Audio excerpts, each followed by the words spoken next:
Nicki Minaj defends her VMAs rant as Taylor apologizes.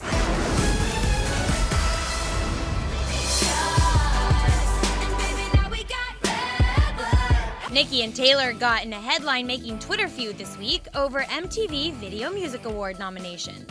Now, Taylor's putting the bad blood with Nicki behind her. On Thursday morning, she apologized, tweeting, quote, "I thought I was being called out. I missed the point. I misunderstood, then misspoke. I'm sorry, Nicki." My anaconda don't want none unless you got buns, hun. On Tuesday, Nicki sent out numerous tweets slamming the VMAs after Anaconda did not receive a nomination for Video of the Year.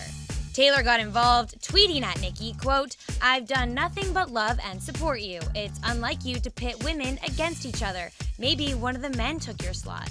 Nicki said her comments weren't about Taylor, and in an Instagram posted Wednesday continued to stick to her guns, saying, quote, "Nothing to do with any of the women, but everything to do with a system that doesn't credit black women for their contributions to pop culture."